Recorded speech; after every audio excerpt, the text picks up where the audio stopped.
तज्ञ ज्योतिर्विद आनंद पिंपळकर. आत्ताच एक असा प्रश्न आला होता की दोन मुलं आहेत, म्हणजे एक मुलगा एक मुलगी, ते एकमेकांवर प्रेम करतात आणि नेमकं योगायोगाने त्यांचं देवक एक आहे. तर मग असा प्रश्न पडतो की देवक एक असेल तर विवाह करता येतो का? त्याचं आज मी आपल्याला उत्तर देतोय. आनंद पिंपळकर आनंदी वास्तू हे फेसबुक पेज आणि याच नावाचं यूट्यूब चॅनल लाईक सबस्क्राईब करा, म्हणजे आणखीन भरपूर माहिती तुम्हाला मिळेल. भारतीय समाजात विशेषतः महाराष्ट्रातल्या अनेक जातींमध्ये विवाह संस्था ही केवळ दोन व्यक्तींमधली नातं नसून दोन कुटुंब, वंश परंपरा आणि संस्कृती यांना जोडणारी व्यवस्था मानली जाते. या विवाह संस्थेत काही रूढी, परंपरा आणि सामाजिक संकेत पाळले जातात. त्यापैकीच एक महत्त्वाची संकल्पना म्हणजे देवक, अर्थात लग्नाच्या वेळेस देवकाची आपण पूजा करतो. देवक म्हणजे एखाद्या कुटुंबाचं किंवा त्या कुळाचं प्रतीक मानलं जातं. हे देवक प्राणी, वनस्पती, झाड, पक्षी, वस्तू किंवा एखाद्या देवतेशी संबंधित असू शकतं. उदाहरणार्थ आंबा, वड, नाग, सूर्य, चंद्र, धार वगैरे वगैरे. देवक हे त्या कुळाच्या ओळखीचं आणि धार्मिक सांस्कृतिक श्रद्धेचं प्रतीक मानलं जातं. त्यामुळे देवकाला पूजनीय स्थान दिलं जातं. आता विषय असा आहे की परंपरेनुसार ज्यांचं देवक एक आहे अशा मुला मुलींचा जर विवाह केला जात नाही अशी संकल्पना. यामागे अनेक कारण आहेत. पहिलं आणि महत्त्वाचं कारण म्हणजे वंश परंपरेची संकल्पना.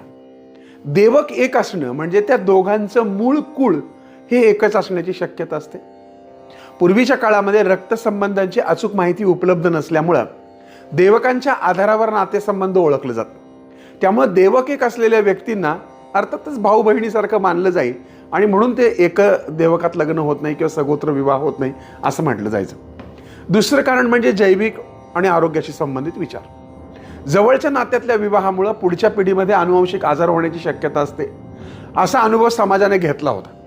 त्यामुळे समाजाने अशा विवाहांना प्रतिबंध म्हणून देवक एक असलेल्या विवाहांवर बंदी घातली.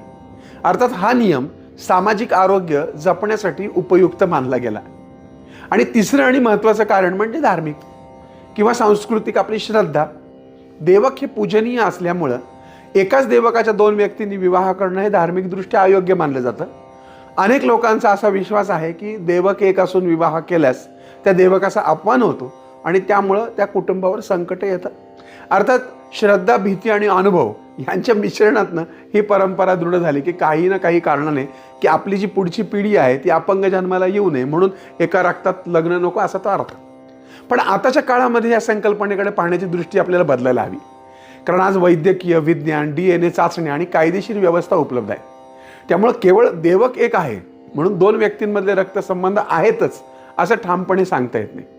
काही समाजामध्ये आणि कुटुंबामध्ये योग्य चौकशी, कुळाची माहिती आणि वैद्यकीय सल्ला घेऊन देवक एक असतानाही विवाहास परवानगी दिली जाते आणि त्या विवाहांना मुलं बाळं होणे आणि पुढची पिढी चांगली निघणे असं देखील झालेलं आहे. कित्येक अशा प्रकारचे मार्गदर्शन मी देखील केलं आहे. कायदेशीर दृष्टिकोनातनं पाहिले असता भारतीय कायद्यानुसार देवक एक असणं हे विवाहासाठी अडथळा नाही. कायदा फक्त जवळच्या रक्तसंबंधातल्या विवाहांना प्रतिबंध करतो. त्यामुळे देवक ही संकल्पना कायदेशीर नसून ती पूर्णपणे सामाजिक आणि धार्मिक आहे. अखेर मला तुम्हाला हेच सांगता येईल की देवक एक असताना विवाह करता येतो की नाही हे समाज, कुटुंबाची परंपरा, श्रद्धा आणि ज्याच्या त्याच्या विचारसरणीवर अवलंबून आहे. काही कुटुंब आजही परंपरेला महत्त्व देतात आणि अशा विवाहांना नकार देतात, तर काही कुटुंबे बदलत्या काळानुसार वैज्ञानिक आणि तार्किक विचार स्वीकारतात. आणि मी जरी ज्योतिषी असलो आणि परंपरांचं जरी भान ठेवत असलो तरीसुद्धा मला आताच्या काळामध्ये आधुनिकतेचा आधार घ्यावा असं वाटतं. परंपरा जपणं जरी महत्त्वाचं असलं तरी त्यामागचा उद्देश जर समजून घेतला आणि काळानुसार योग्य निर्णय घेतले तर त्यामुळं देवक असलेल्या विवाहाच्या बाबतीत अंतिम निर्णय घेताना सामाजिक परंपरा, कौटुंबिक भावना आणि आधुनिक विचारसरणी यांचा समतोल साधावा असं माझं स्पष्ट मत आहे. अगदी तुमचं आडनाव एक आहे, तुमचा रक्तगट एक आहे, तुमचं देवक एक आहे, तुमचं गोत्र एक आहे आणि सगळंच म्हणजे जसं काही सख्ख चुलत असल्यासारखं असेल तर मात्र तुम्हाला कसं काय बरं लग्न करता येईल.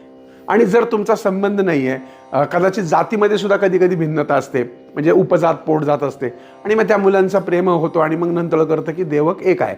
मग अशा वेळेस काय विचार करायचा? अर्थातच विज्ञानाचा आधार घ्यायचा. याच्यामध्ये असं म्हणतात की मूल लवकर जन्माला होऊ द्यायचं. याशिवाय आणखीन एक गणित असतं की आता अनेक सारख्या जेनेटिक टेस्ट निघाल्यात. जेव्हा मूल जन्माला राहील तेव्हा जेनेटिक टेस्ट करून घ्यायचे. त्याचबरोबर ते बाळ जन्माला यायच्या आधी आईला ज्या काही लस वगैरे द्यायच्या असतात त्या संदर्भातल्या जेनेटिक प्रॉब्लेम्स असतील तर त्याही देखील द्याव्यात.